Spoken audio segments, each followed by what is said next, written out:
Estamos vivendo o desafio do século. Como aumentar a produção de alimentos protegendo o meio ambiente? Como abastecer uma população crescente que alcançará 10 bilhões de habitantes até 2050, preservando os recursos naturais e produzindo com sustentabilidade? Em estudo realizado pela Organização das Nações Unidas para Alimentação e Agricultura, a FAO, para atender essa demanda de alimentos, precisaremos aumentar a produção em até 70%, mas com um acréscimo de apenas 20% na área plantada. Como prover alimentos de forma saudável para todos os habitantes do planeta, de modo que o meio ambiente não seja mais prejudicado e ainda melhorado? São tantos questionamentos.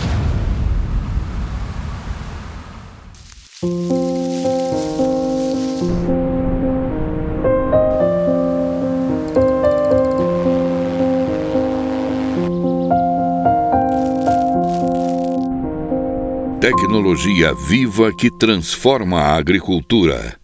Uma série sobre controle biológico. No episódio anterior, vimos o processo de desenvolvimento dos microbiológicos e as pesquisas que contribuem com os avanços para a aplicação mais eficaz no campo. Descobrimos o poder impressionante dos micro-organismos no controle natural de pragas e doenças.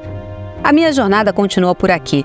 Hoje vamos percorrer os laboratórios e fábricas para entender o universo dos macrobiológicos. No episódio de hoje, agentes macrobiológicos.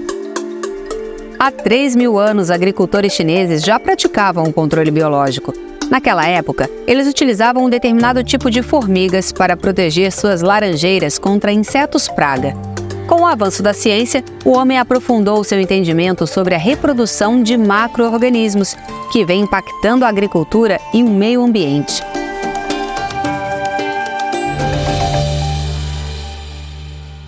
Quando a gente fala em bioinsumos, o que mais causa curiosidade no público são os macro-organismos.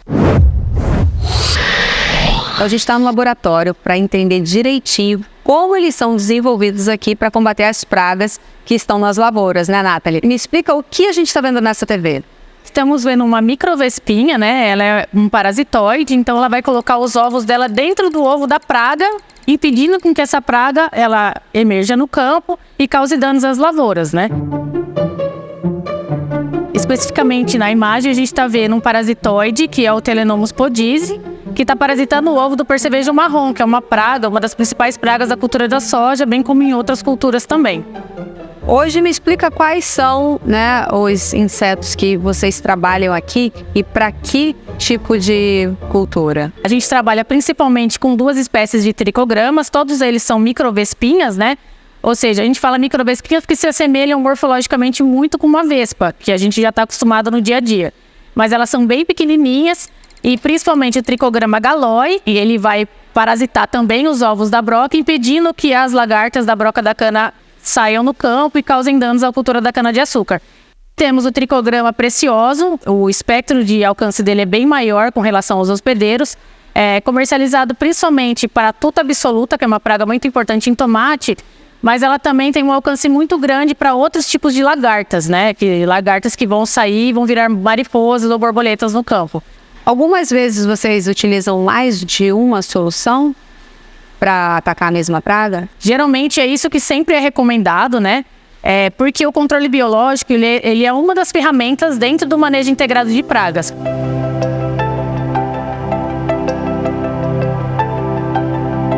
A gente utiliza diversas ferramentas, sendo a química, digamos que a última opção. E a gente tem vários estudos também de compatibilidade, porque existem inseticidas que podem ser utilizados concomitantemente com o biológico, sem causar grandes danos. O método biológico é uma das ferramentas dentro dessa grande estrutura chamada manejo integrado de pragas. Essa abordagem busca equilibrar a proteção das lavouras e cultivos com a preservação da biodiversidade e sustentabilidade do ecossistema. Uma abordagem mais consciente e responsável para lidar com as culturas agrícolas. Mas voltemos aqui para o laboratório. Criada essa gama de possibilidades de controle biológico, qual é o grande desafio para ter um controle do que é produzido aqui?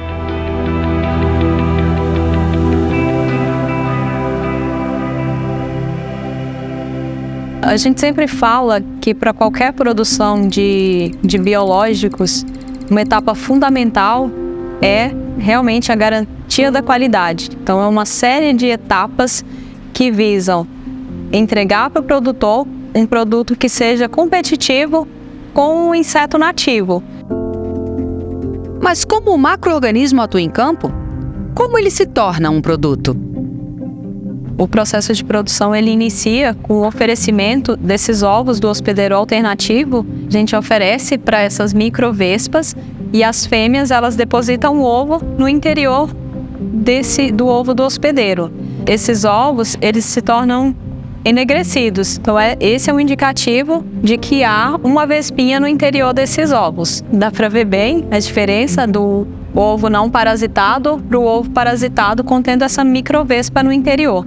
E a gente tem duas formas de apresentação do produto, que é o ovo, que pode ser adicionado a um inerte, e aí esse inerte vai manter sempre a mesma quantidade, pode ser também nessas cartelas. Então, cada célula dessa vai conter as microvespas no interior, e por esses orifícios, esses insetos vão emergir e vão localizar os ovos da praga. Assemelhar-se à natureza é uma tarefa altamente complexa, e a aplicação desses produtos em campo requer tecnologia avançada para garantir a sua eficácia. Mas antes de se tornar produto, há todo um controle de qualidade rigoroso, inclusive de identificação desse organismo. Produzir inseto, as pessoas conseguem, mas na hora que os problemas surgem, daí que a gente conhece quem realmente consegue produzir. Quando a gente fala de criação massal, esses problemas também se multiplicam. Na escala que você aumenta a produção, esses problemas também aumentam. Contaminação entre as espécies é um dos problemas que podem surgir. E se você não tiver um especialista que auxilia nessa identificação, você pode perder a sua produção. No caso desse micro-organismo, a taxonomia ajuda a identificar e garantir que ele está apto para a reprodução e, consequentemente, ter uma boa atuação em campo. Nesse macrobiológico, por exemplo, há detalhes na morfologia que são encontrados apenas nele. E por que isso é importante? A gente fala de um organismo de 1,2 milímetro, ele é minúsculo. E a identificação ela é baseada na taxonomia da genitália do macho. Então é algo que só é visto ao microscópio. Quando a gente fala em taxonomia, que é a ciência que classifica os organismos, em qualquer programa de controle biológico, ela é a base. Qualquer criação que não tenha um profissional com essa capacidade, ela pode ser levada ao descrédito. Antigamente a gente liberava apenas pulpas contendo os ovos parasitados. Hoje esse produto ele passa por uma formulação. É uma forma da gente garantir a quantidade de indivíduos que a gente entrega, manter ali as características que são essenciais para esse inseto, não aumentar a umidade dentro do produto, o que lá no momento da liberação também vai facilitar esse processo. Então, para qualquer programa de controle biológico, ele inicia com conhecimento e com o atestado de que aquela espécie que você vende é aquela que você realmente produz.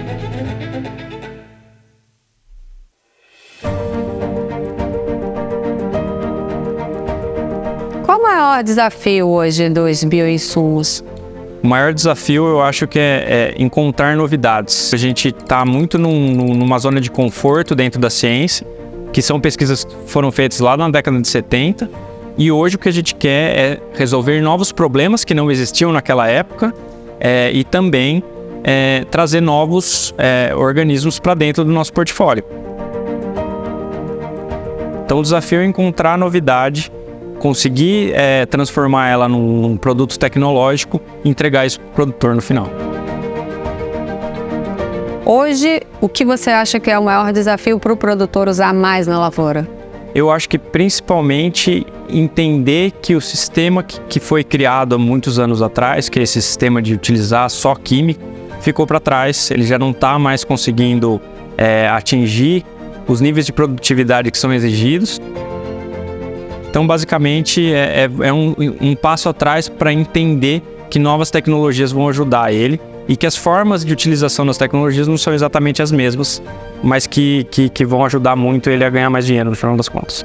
A produção de biológicos em franca expansão só reforça o crescimento de um mercado promissor, impulsionado pela busca de uma agricultura mais sustentável.